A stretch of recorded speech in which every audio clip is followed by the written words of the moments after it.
Good morning all of you, how are you, कैसे हो आप सभी। कल हमने अपना जो न्यू टॉपिक है इम्पोर्टेंस ऑफ रिकॉर्ड, उसके बारे में हमने पढ़ा था। फर्स्ट पैराग्राफ कि जो आधिकारिक अभिलेखों का क्या महत्व होता है, उसका क्या क्या इम्पोर्टेंट होता है, इसका हमने फर्स्ट पैराग्राफ कल कंप्लीट कर लिया था। अब हम सेकंड पैराग्राफ पढ़ने जा रहे हैं।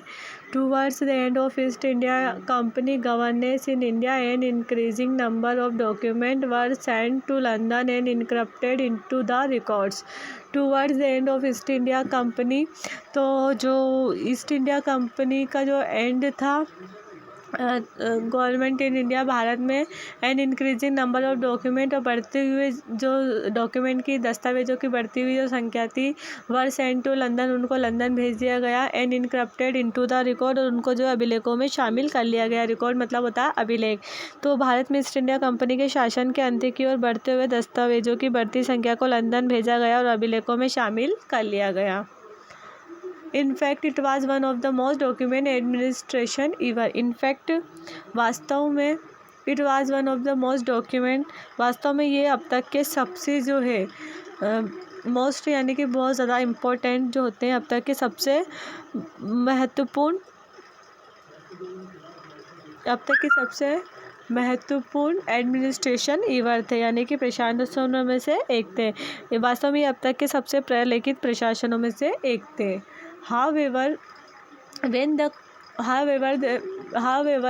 control of India was transferred to India office, they set up a committee to review the report provided by East India Company. However, यानी हालांकि when the control of India, हालांकि जब भारत का जो नियंत्रण है, भारत कार्यालय को हस्तांतरित किया गया, was transfer to India office, जब भारत कार्यालय है उसको स्थानांतरित कर दिया गया। दे सेटअप ए कमेटी, तब उसने जो है एक कमेटी बनाई।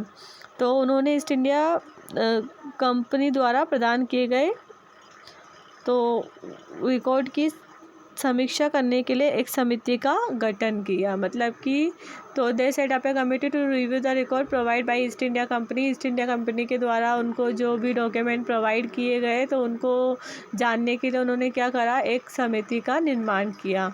On the committee recommendation more than 300 tons of record were sold as waste paper. On the committee recommendation यानी कि जो समिति थी उसकी सिफारिश पर 300 टन से अधिक रिकॉर्ड अपशिष्ट पदार्थ के रूप में बेचे गए, मतलब सोल्ड कर दिए गए, बेच दिए गए। Although this was certainly a great loss to the collection, there are evidence that many of these records were duplication or contained a very little relevant information. Although यद्यपि this was certainly, ये निश्चित रूप से जो था great loss to collection, यानी कि जो चीज़ें इकट्ठी की गई थी उसको खो देना था, एक ग्रेट लॉस था, मतलब कि एक नुकसान था।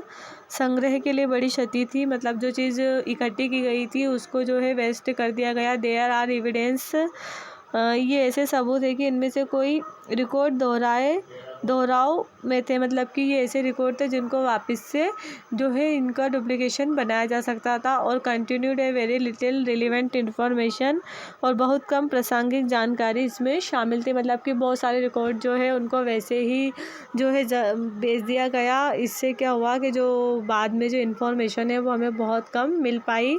तो इस तरह ये जो है एक तरीके का लॉस था। तो आज हमने इसका सेकंड पैराग्राफ कंप्लीट किया है कि जो जब भारत में ईस्ट इंडिया कंपनी का जो अंत हुआ, तो उन्होंने जो है और दस्तावेज़ों की बढ़ती संख्या को उन्होंने लंदन भेज दिया। और लंदन में जो है ईस्ट इंडिया कंपनी का जब एंड हुआ, तो उन्होंने क्या बनाई, एक समिति बना दी और उसको उन्होंने सौंप दिया, जिसको कि इंडिया